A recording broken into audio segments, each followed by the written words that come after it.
Effective immediately, Brittany Hall is suspended for 2 weeks without pay. Her performance bonus is revoked. The words did not echo.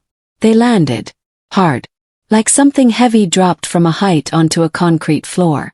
The sound of them traveled across the open sales floor where 43 people sat at their desks, and every single one of them stopped what they were doing. I was still standing at the front of the room, holding a folder labeled Franklin Infrastructure. Final sign-off. 11 months of my life were pressed between the covers of that folder. $42 million waiting on a signature that was scheduled for 3 o'clock that afternoon. 5 hours away. 5 hours from closing the largest deal in our division's history. Thomas Walker did not look at me when he made the announcement. He looked at the team. His voice was measured. His posture was rehearsed. He had practiced this. As of today, Caleb Rains will take over the Franklin account. All communications will be redirected through his office. A murmur moved through the room like wind through tall grass. Someone coughed. Someone else stared at their keyboard. Caleb shifted beside Thomas. His expression caught between discomfort and something that looked uncomfortably close to satisfaction. Like a man who had just been handed a trophy he did not earn and was deciding how to hold it. My jaw locked. My pulse hammered against my temples. I swallowed once. Understood. And in that moment, standing in front of everyone who had watched me build that deal from nothing, I realized something. He was not punishing me. He was trying to erase me. My name is Brittany Hall. I am 37 years old. Until that morning I was the senior enterprise strategist at Hargrove National Logistics, a mid-tier supply chain consulting firm based in Chicago. I had been with the company for 6 years and had closed more revenue than anyone in my division during 3 of those years. The Franklin Infrastructure contract was my masterpiece. I built it from nothing. 11 months of cold outreach, regulatory mapping, site redesigns across 3 states, 2 complete cost revisions, and 1 client who trusted me enough to call my personal cell phone at midnight when their board got nervous about the numbers. I knew every line of that contract. Every assumption behind every projection, every risk mitigation clause and every operational dependency. I knew the client's concerns before they voiced them because I had spent nearly a year learning how they thought, what they feared, and what they needed to hear to feel confident enough to commit $42 million to a logistics partnership. The performance bonus Thomas had just revoked was not a luxury for me. It was not vacation money or a down payment on something nice. That bonus would have paid off the remaining balance on my mother's hospital bills. 7 months of cancer treatment that insurance covered only partially. Thomas knew this. I had mentioned it once during a candid conversation about employee retention, back when he still pretended to care about the people who made him look good. What he did that morning was not business. It was personal. Thomas Walker did not suspend me for poor performance. He did not suspend me for missing deadlines or losing a client or making an error in judgment. He suspended me because 2 weeks earlier, I had sent a spreadsheet to the board. Started with a routine review. I was preparing the final documentation package for the Franklin signing when I noticed a discrepancy in the projected profit margins. The numbers Thomas had included in the executive summary did not match the actual operating costs in the implementation plan. The margins were inflated. Not by a small amount. By enough to trigger a higher bonus payout tier for senior executives. I assumed it was an error. A formatting issue. A version control problem. So I emailed Thomas privately, flagging the discrepancy and attaching the corrected figures. No response. I followed up 2 days later with a second email. Professional. Measured. Requesting confirmation that the revised numbers would be incorporated before the final board review. Still nothing. On the 3rd day, I made a decision that Thomas would later call insubordination. I sent the corrected profit forecast to the board liaison with a brief note explaining the variance and requesting guidance on which version should be included in the filing. 3 hours after that email landed, Thomas called me into his office. His face was tight. His voice was controlled but sharp. He called me reckless. He said I had undermined his authority. He said I had no right to contact the board directly. I told him the numbers were wrong. He told me to leave his office. After the announcement on the sales floor, the team scattered. Not quickly, not dramatically, but with the quiet, deliberate distance of people who understood that proximity to me had become a liability. Conversations resumed at lower volumes. Eyes found screens instead of faces. The ordinary rhythms of the office reorganized themselves around my sudden absence from the center of things. Caleb Rains lingered near Thomas's office, holding the Franklin folder that someone had taken from my hands during the announcement.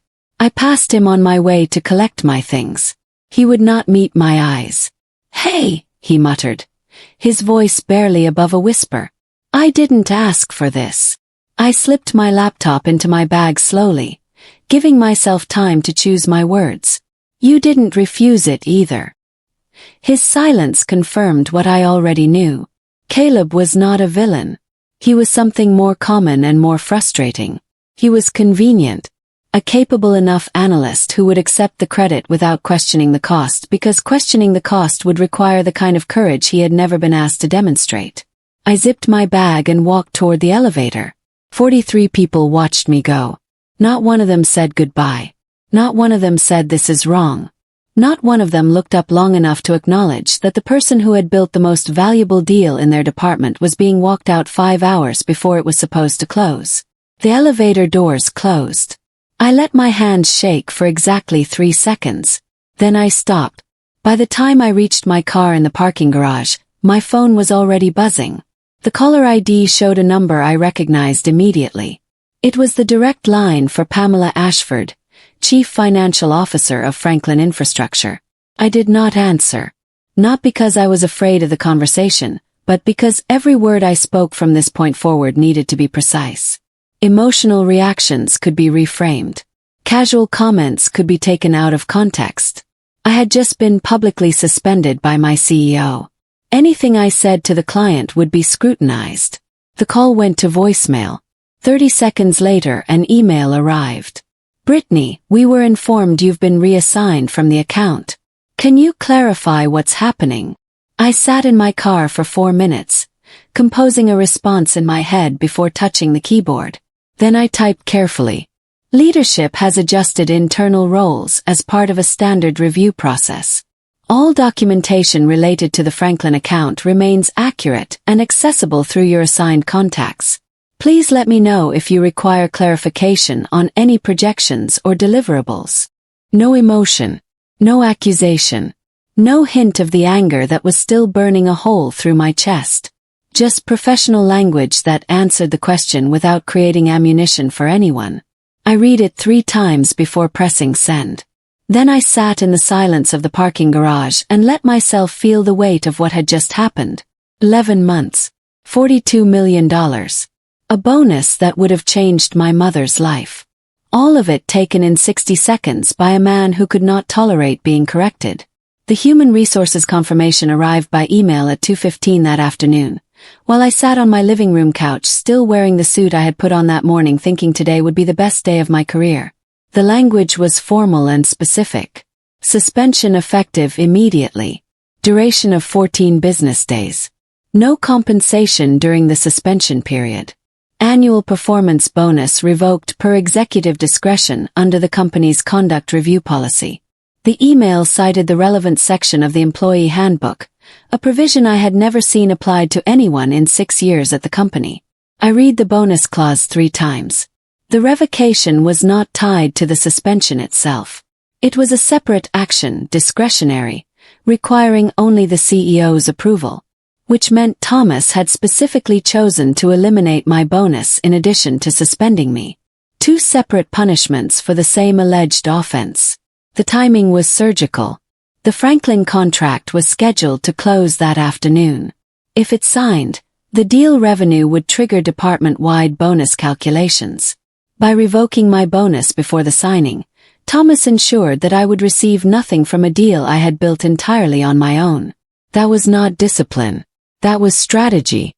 He had calculated the sequence deliberately. Suspend her, revoke the bonus, reassign the account, and close the deal under someone else's name. Clean, efficient, complete. But Thomas had miscalculated one thing. He assumed I would go quietly and stay gone. He assumed I would not have kept records. He assumed wrong. I keep copies of everything. That night, I sat at my kitchen table with my personal laptop open and a cup of coffee growing cold beside me. I opened the secure folder on my personal drive, the one I had been maintaining for 11 months, and began reviewing every document inside it. Proposal drafts from the earliest stages of the Franklin outreach. Budget corrections I had made after identifying discrepancies in the preliminary cost models. Email chains showing I had flagged operating cost concerns to Thomas 3 separate times before the board liaison incident. Regulatory adjustment filings with my name on the authorship line. Meeting notes from client calls that documented my direct involvement in every strategic decision. I also had the corrected profit margin spreadsheet, the one Thomas called reckless. I had the original version showing the inflated numbers. I had his lack of response to my first 2 emails. I had the timestamp on my message to the board liaison. And I had the suspension notice, sent 3 hours after Thomas learned the board had received accurate financial data. I was not angry anymore. Anger is a reaction. It burns hot and then it fades. What I felt was something quieter and more useful. Focus.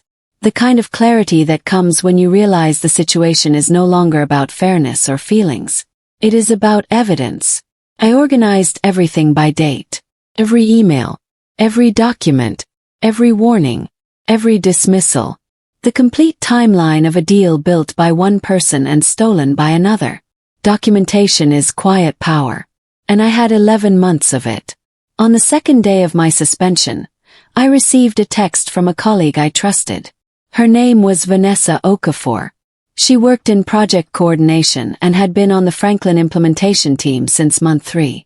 Caleb messed up the timeline on the client prep call this morning. Told Franklin the Phase 2 rollout could start 3 weeks earlier than the operational plan supports. Pamela Ashford asked for documentation.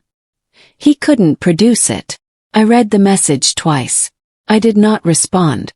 But I allowed myself a small, private smile in the quiet of my apartment. Because the Franklin rollout schedule was not a document you could pick up and read like a manual. It was a living framework I had built and adjusted over 11 months of negotiations, site assessments, and regulatory reviews. The dependencies between phases were complex. The timelines were calibrated to specific capacity thresholds that I had calculated based on direct conversations with Franklin's operations team. The logic lived in my head because I had designed it. Without that context, the documentation was a map without a legend. Caleb was a competent analyst. He could read a spreadsheet. He could present a summary. But he could not explain why a timeline was set the way it was, because he had not been in the room when the decisions were made. He had not walked the sites. He had not spoken to the engineers. He had not earned the client's trust. Thomas had given him the folder. But the folder was not the account. I was the account. And now the account had no architect.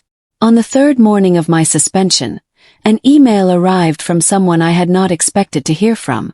Arthur Pennington, the board liaison I had contacted with a corrected margin forecast, wrote to me from his personal address.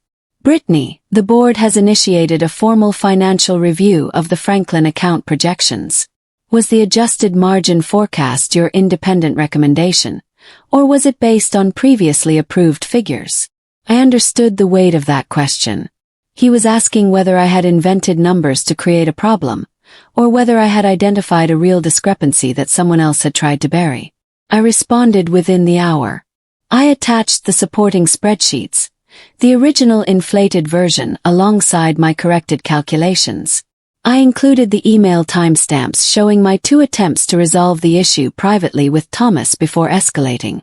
I provided the operating cost data from the implementation plan that proved the margin variance was not an interpretation. It was arithmetic. I added no commentary, no blame, no narrative, just the math.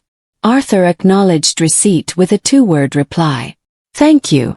By that afternoon, word reached me through Vanessa that the board had formally opened an internal financial review of executive compensation projections tied to the Franklin account. This was not a casual inquiry. This was an audit with legal implications. Thomas Walker was a man who thrived on controlling rooms, shaping narratives, managing perceptions. He was skilled at all of those things. But he had never been audited before. And audits do not respond to charisma. The Franklin contract did not close at 3 o'clock on the day I was suspended. Did not close the next day either. On the 4th day of my suspension, Vanessa texted me with the update I had been expecting. Franklin postponed the signing. 48 hours minimum. They want leadership clarity before committing. Leadership clarity. The phrase was diplomatic, the kind of language a client uses when they do not want to say what they are actually thinking. What Franklin was actually thinking was much simpler. Something is wrong at your company, and we are not signing a $42 million contract until we understand what it is. The postponement was not about the numbers. The numbers were solid because I had built them. It was about confidence. Franklin's board had approved this deal based on a relationship with a specific person, me, and a specific set of assurances that I had provided directly. When that person was suddenly removed from the account without explanation, the confidence structure collapsed. Clients do not invest $42 million in a company. They invest in the people they trust inside that company. Remove the person and the trust evaporates. Thomas had miscalculated again. He assumed the deal was self-sustaining. That it would close on momentum alone because the paperwork was done and the terms were agreed. He did not understand that I was not just the deal's architect. I was its foundation. And you cannot remove a foundation and expect the building to remain standing. Franklin smelled instability. And instability scares investors. Caleb Rains called me at 9:17 on a Tuesday night. I was sitting in my apartment reading when his number appeared on my screen. I considered letting it go to voicemail. Then I answered because I wanted to hear what desperation sounded like. Brittany. His voice was tight. Controlled but fraying at the edges. I need help with the operational risk framework. The one in the Phase 2 implementation deck. You have access to all the documentation, I said. My voice was even. Professional. The same tone I used with clients. It's not the same without context, he said. The slides reference contingency models that aren't in the main file. Franklin's team asked about capacity thresholds and I couldn't find the source data. I've been looking for 3 hours. I paused for exactly long enough to let the silence do its work. That's interesting, I said. He exhaled sharply on the other end of the line. A sound of frustration and recognition combined. Because in that moment, Caleb understood something that Thomas had never grasped. The documentation was not the strategy. I was the strategy. The files and spreadsheets and slide decks were artifacts of a process that lived in my understanding of the client, the regulatory landscape, and the operational reality of the deal. Without me, the artifacts were incomplete. Beautiful maps with no legend. Detailed blueprints with no engineer. I can't help you, Caleb, I said quietly. I'm on suspension. I hung up and went back to my book. By the 4th day of my suspension, the situation inside Hargrove National Logistics had deteriorated beyond anything Thomas could manage with confidence and rhetoric. Vanessa's updates arrived in short, clipped texts that painted a picture of accelerating chaos. Emergency executive meetings were being scheduled and rescheduled throughout the day. Budget reconciliation calls were running past midnight. The implementation team, now operating without the person who had designed the implementation plan, was producing deliverables that contradicted each other. The most damaging development was the simplest one. Franklin Infrastructure had requested additional performance guarantees before proceeding with the signing. This was standard practice for a client expressing concern about vendor stability. It was also deeply embarrassing for a firm that had spent 11 months positioning itself as a reliable, competent partner. Thomas held a leadership call on the 5th day. Vanessa was not invited, but she heard the aftermath through colleagues who were. Thomas spent 40 minutes explaining that the Franklin delay was a normal part of the negotiation cycle. That large contracts often experience timing adjustments. That the team was fully equipped to handle the transition. Nobody in the room believed him. They had all watched me build the Franklin account. They had all seen the announcement on the sales floor. They knew the timing was not coincidental. And they knew the person who could fix this was sitting in her apartment on an unpaid suspension because she had told the truth about profit margins. Thomas had removed the architect before the blueprint was signed. And now every wall was showing cracks. On the 6th day of my suspension, Pamela Ashford emailed me again. This time, the message was shorter and more direct than her first inquiry. The professional courtesy of her initial outreach had been replaced by something sharper. Brittany, I need to understand something. Why was the primary deal lead suspended from the account days before execution? This is affecting our board's confidence in proceeding. I stared at that email for a long time. The honest answer would have been devastating to Thomas. The complete truth that he suspended me for flagging his inflated profit margins, that he revoked my bonus to eliminate my financial stake in the deal, that he reassigned the account to someone who could not manage it, would have ended his career in a single paragraph. But I did not write that paragraph. Not because I was protecting Thomas. Because I was protecting myself. Every word I sent to a client during a suspension could be scrutinized, reframed, or used against me. Emotional honesty was a luxury I could not afford. Type carefully. An internal governance review required temporary adjustments to account assignments. The financial model and all deliverables remain unchanged and accurate. I'm confident the transition team can address any concerns through your designated contacts. I did not lie. The board had initiated a financial review. That was governance. My suspension was a temporary adjustment. The deliverables were accurate because I had built them. But I also did not shield Thomas. I did not reassure Pamela that everything was fine. I did not pretend the situation was normal. I let the facts speak, and the facts were unsettling enough on their own. The board's financial review concluded on the 8th day of my suspension. Arthur Pennington forwarded the summary findings to me with a brief note. You should see this. The review confirmed what my corrected spreadsheet had shown 2 weeks earlier. Projected profit margins on the Franklin account had been artificially inflated in the executive summary that Thomas presented to the board. The inflation was not random. It was precisely calibrated to push projected revenue past a threshold that triggered a higher bonus payout tier for senior executives. Thomas's bonus. Not mine. The inflated margins meant that Thomas stood to receive an additional payment tied directly to a performance benchmark that did not reflect actual operating costs. The real margins, the ones I had calculated and sent to the board, were still profitable but fell below the threshold. He had manipulated the numbers to pay himself more money. And when I corrected the numbers, he punished me for it. The financial review also documented something I had not known. Thomas had adjusted the profit projections himself, manually overriding the figures I had submitted in the original filing.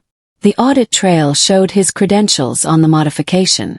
The timestamp showed the change was made 2 days after I submitted the final cost analysis. He had looked at my accurate numbers, decided they were not large enough to trigger his bonus, and changed them. Then, when I discovered the change and reported it, he suspended me for insubordination.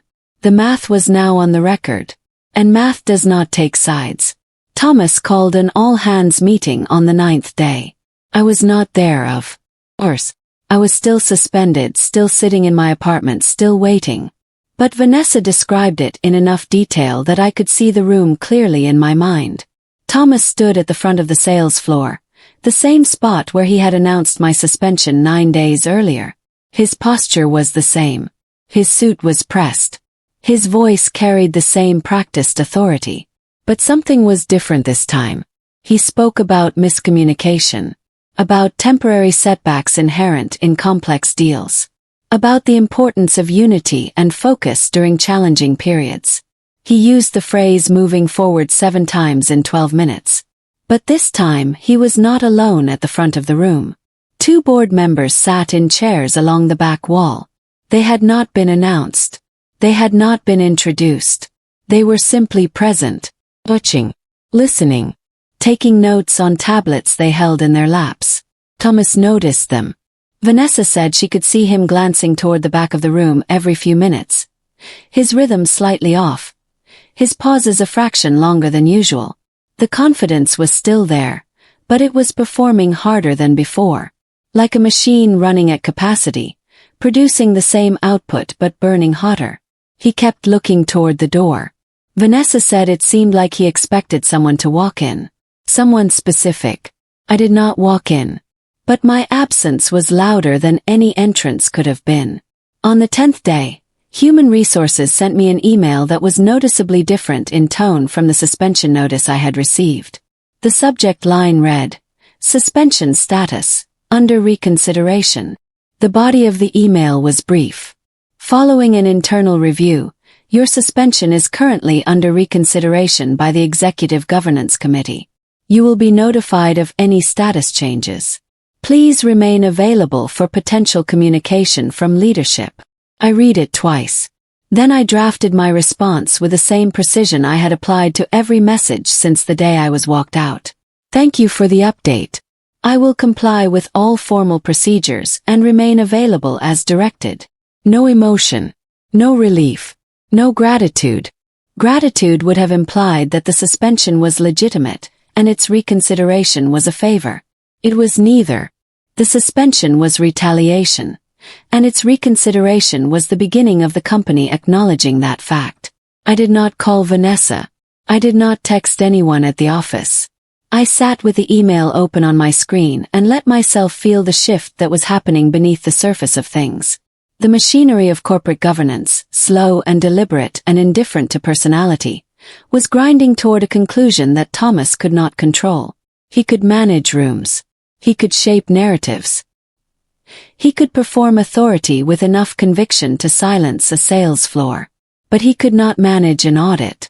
And the audit was no longer a request. It was a process. And processes do not care about charisma. The full findings of the financial review were presented to the board on the 11th day. I did not attend. I was not invited. But Arthur Pennington sent me a message that evening confirming what I had already pieced together. The review established 3 findings. First, executive misrepresentation of projected profit margins in the Franklin account filing. Second, risk exposure created by the margin inflation, which had resulted in inaccurate financial reporting to the board. Third, a governance violation in the form of retaliatory disciplinary action taken against the employee who had identified and reported the discrepancy. That third finding was the one that mattered most to me. It transformed my suspension from a personnel issue into an institutional failure. It meant the board now formally recognized that Thomas had punished me not for misconduct, but for doing exactly what company policy required. Reporting a financial irregularity through appropriate channels when the responsible executive failed to respond. The corrected spreadsheet I had sent to the board liaison was no longer evidence of insubordination. It was evidence of compliance. The same document Thomas had used to justify my suspension was now the document that proved his actions were retaliatory. I sat in my apartment and read Arthur's message 3 times. Then I closed my laptop and looked out the window at the Chicago skyline, lit up against the dark November sky. The numbers I had flagged were the same numbers that were now dismantling the career of the man who had tried to silence me for flagging them. There was a symmetry to that which felt almost mathematical. Franklin postponed the contract signing again. This time indefinitely. Pamela Ashford's communication to Hargrove's senior leadership was measured but unmistakable. Franklin Infrastructure required formal confirmation of stable leadership oversight on the account before committing to a $42 million engagement. The phrase stable leadership oversight was corporate language for a specific concern. We do not trust the person running this deal. The indefinite postponement was not a negotiating tactic. It was a warning. Franklin was a conservative organization run by engineers and financial professionals who valued reliability above all else. They had committed to this contract because I had spent 11 months demonstrating that I understood their operations, respected their concerns, and could deliver on every promise I made. Now the person who had made those promises was on suspension. The person who replaced her could not explain the risk framework, and the company's internal leadership was under financial review. From Franklin's perspective, every indicator of reliability had been removed simultaneously. $42 million sat frozen. Not because the deal was flawed. Not because the numbers had changed. Not because the implementation plan was unworkable. The deal was frozen because the person who gave it credibility had been silenced by the person who was supposed to lead it. Thomas's authority was frozen along with the contract. He could not close the deal. He could not explain the delays. He could not reassure the client. And he could not undo the suspension without admitting why he had issued it. He was trapped by his own decisions. The board convened a closed executive session on the 12th day. 3 hours behind locked doors. No phones. No assistants. No minutes distributed to staff afterward. Vanessa heard nothing from inside the meeting. Nobody did. The silence from the 7th floor was complete and total, the kind of organizational quiet that only occurs when something irreversible is being decided. What I learned later, through Arthur Pennington's carefully worded account, was that the session addressed 3 questions. Whether Thomas Walker's actions constituted a terminable governance violation. Whether the Franklin account could be recovered under current leadership. And whether the company's regulatory exposure required formal disclosure to external stakeholders. The answers apparently were straightforward. At 4:30 that afternoon, Thomas Walker's executive assistant was seen carrying 2 boxes from his office to a car in the parking garage. His nameplate was removed from the door before 5 o'clock. His email auto-reply was activated with a generic message about being out of office. There was no announcement, no company-wide email, no speech from the CEO to explain the departure. Just absence. The sudden, clean removal of a presence that had dominated the 7th floor for 8 years. He had suspended me in front of 43 people with a rehearsed speech and a calculated performance.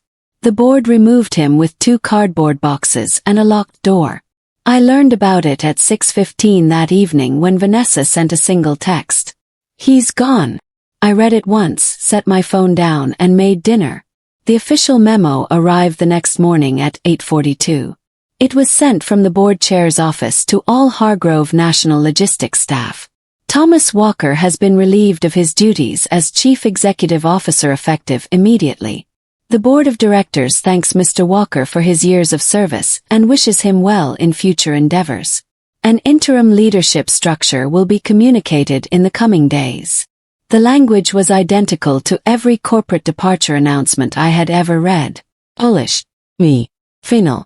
No mention of the financial review. No mention of the margin manipulation. No mention of my suspension or the Franklin delay. Just the institutional machinery processing another executive departure with practiced efficiency. But the timing spoke louder than the words. 12 days earlier, Thomas had stood on the sales floor and removed me from the account I had built. He had revoked my bonus. He had called my correction of his fraudulent numbers insubordination. He had handed my work to someone who could not manage it and walked away believing he had one. Now he was gone. Removed by the same board he had tried to mislead. Undone by the same spreadsheet he had tried to suppress. Replaced by a memo that gave him exactly as much dignity as he had given me. Which was none. He had suspended me publicly. The board removed him quietly. And somehow the quiet version felt louder. Because public punishment is designed to humiliate. Quiet removal is designed to erase. And Thomas Walker had been erased from Hargrove National Logistics, as though he had never stood at the front of that room at all. The call from the board chair came on the 13th day of my suspension. His name was Warren Aldridge. He was 71 years old, a retired logistics executive who had joined Hargrove's board 6 years ago and had never spoken to me directly in all that time. "Brittany," he said. His voice was calm and hurried. The voice of a man who had made difficult decisions before and understood that the words surrounding them mattered. "The board would like you to resume leadership on the Franklin account. Effective immediately. Your suspension has been formally rescinded, and your compensation record will be corrected to reflect continuous employment." I let the silence stretch one breath longer than necessary. Not for dramatic effect. Because I needed that breath. I needed to feel the weight of what was being said and decide how to carry it. "I'm available," I said. "We'd also like to meet with you this week to discuss a broader role. The Franklin situation has made certain things clear to the board about where this company's strengths actually reside." I did not ask what he meant. I did not press for details. I simply confirmed the meeting time and hung up. Then I sat on my couch in the apartment where I had spent 13 days in exile and let the reality settle around me. The deal was not dead. The truth had not been buried. And the man who had tried to erase me had been erased instead. I stood up, pressed my suit, and I prepared to walk back into the building I had been carried out of. When I walked through the front doors of Hargrove National Logistics on a Wednesday morning, the lobby felt different. Not physically. The marble floors were the same. The security desk was the same. The elevator banks hummed the same way they always had. But the energy had shifted. The air felt lighter, as though something heavy had been removed from the building and the structure was still adjusting to the change. The sales floor was quiet when I stepped off the elevator. Not with the tense silence of 2 weeks ago, when 43 people had watched me be suspended and said nothing. This was a different kind of quiet. The stillness of people who understood that something significant had happened and were waiting to see what came next. Nobody avoided my eyes. That was the first thing I noticed. The people who had stared at their keyboards 2 weeks ago now looked directly at me. Some nodded. Some offered small, careful smiles. One analyst, a young woman I had mentored during her first year, stood up from her desk as I passed and simply said, "Welcome back." Caleb Rains was at his desk. He looked up when I walked by and gave a single nod. Brief. Respectful. Carrying the weight of an apology he did not have the words for. He knew. Everyone knew. The story had told itself in my absence, written not by gossip or politics but by the simple, undeniable reality of what happened when the person holding everything together was removed. I set my bag on my desk and opened my laptop. There was work to do. The signing took place on a Friday afternoon, 16 days after it was originally scheduled. Franklin Infrastructure's executive team flew to Chicago for the occasion. Pamela Ashford sat across from me at the table, flanked by Franklin's general counsel and their chief operations officer. The documents were the same ones I had prepared before the suspension. The same projections. The same risk framework. The same implementation timeline. Nothing had been changed because nothing had needed to be changed. The deal was sound. Had always been sound. The only thing that had been missing was the person the client trusted to stand behind it. Pamela leaned forward before signing. "We prefer consistency," she said, looking directly at me. "That's why we waited." The contract was signed at 2:13 in the afternoon. $42 million. Secured. 11 months of work validated by a signature on a page that bore my name as the deal architect. I did not smile in the room. I maintained the same professional composure I had carried through every stage of this process, from the first cold outreach to the final sign-off. The people around the table shook hands. Congratulations were exchanged. Photographs were taken for the company's internal communications. I waited until I was alone in the elevator, descending from the 7th floor to the lobby, before I allowed myself to feel it. The doors closed. The car moved downward.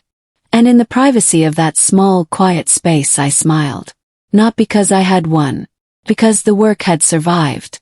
The board meeting took place the following Tuesday. Warren Aldridge sat at the head of the table with 3 other board members and Hargrove's interim chief operating officer. They had prepared an offer. Director of Strategic Development. Full operational authority over the Enterprise Accounts Division.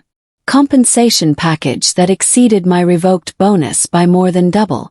Equity stake in performance milestones. Direct reporting line to the board on all major contract matters. I listened to the offer carefully. Then I spoke.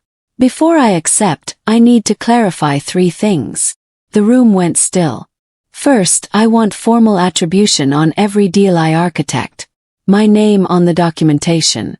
Not as a courtesy. As a contractual term. Second, I want direct communication authority with clients on accounts I lead. No intermediary layer that can reinterpret or redirect my work. Third, I want the compensation correction to include the original bonus that was revoked, backdated and paid in full. The board members looked at each other. Warren nodded slowly.